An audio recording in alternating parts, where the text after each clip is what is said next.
Bonjour, c'est Ludovic, votre analyste indépendant, et voici ma mise à jour hebdomadaire concernant l'indice BEL 20. Alors c'est un graphique journalier sur une périodicité de 3 mois, où on voit très bien l'identification des indicateurs, ce couloir baissier qui tient le cours ici depuis la début mai, le couloir ici baissier. Ici en bleu turquoise, vous voyez finement une fourchette de Andrews baissière qui semblait pouvoir guider le cours. Je disais bien semblait car vous allez voir plus loin que ce n'est actuellement plus le cas. Ces lignes obliques qui vont dans l'autre sens, qui sont les lignes de tendance moyen long terme hebdomadaire qui ont pu offrir à certains moments des supports. Comme ce fut le cas ici durant toute cette période. Alors cette semaine, revenons ici, cette semaine nous avions terminé, en tout cas la semaine dernière, sur ces deux bougies rouges du jeudi et du vendredi, où on terminait toutes les deux sur le même niveau des 2656 points. Nous étions proches de cette fourchette du bas de la fourchette de Andrews en turquoise, et le lundi nous avons ouvert encore une fois en petite baisse pour aller quasiment rejoindre le bas de la fourchette de Andrews.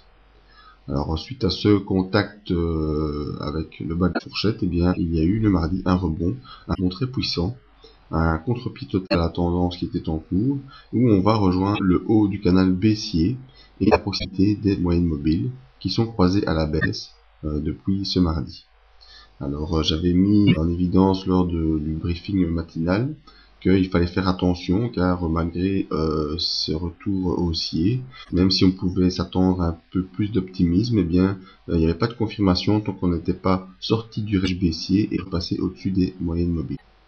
Mais malheureusement le mercredi, il n'y a pas de confirmation du tout, au contraire. Il y a eu simplement confirmation de la valeur de ce haut de canal baissier qui a en effet rejeté le cours vers sa M150. Qui a provoqué cette baisse de presque 1% vers la M150. Alors aggravation de la baisse le jeudi, en effet ouverture en gap baissier sous la M150, et là on a fortement accéléré à la baisse, où on a franchi le bas de la fourchette de Andrews à la baisse, et on a également franchi le bas du canal baissier.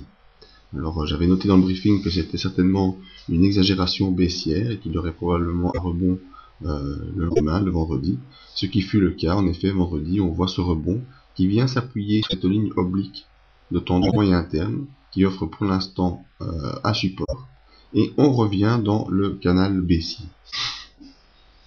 Alors il faudra surveiller en tout cas la semaine prochaine si cette oblique de support peut jouer un rôle important et soutenir le cours afin que celui-ci puisse retourner, en tout cas dans son canal baissier, tester une sortie du canal baissier. Alors on voit aussi que à chaque fois on fait des plus hauts et des plus bas, un petit plus haut, un plus bas, encore plus bas. Donc ça c'est vraiment typique d'une spirale baissière, en tout cas d'une tendance baissière qui est bien installée jusqu'ici. Voyons au niveau des indicateurs. Donc le stochastique, lui, est dans sa zone de survente qui montre que l'impulsion baissière est à son maximum.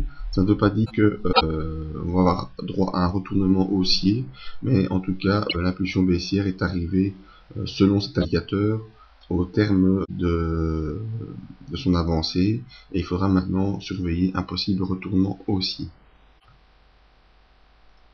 Alors sur les volumes, et bien là il y a un peu de discordance. On voit malgré la chute des cours que les volumes sont restés forts et quasiment au même niveau depuis plusieurs séances. Le MACD par contre lui est toujours en baisse, très marqué. Il est sous un indicateur et sous 0, et il n'y a actuellement aucune indication pour un retournement de la tendance actuelle. Donc tant au niveau graphique qu'au niveau indicateur, la tendance baissière est bien installée. Il faudra surveiller la semaine prochaine un possible rebond sur ces niveaux qui pourrait nous amener à un nouveau test du haut du canal baissier.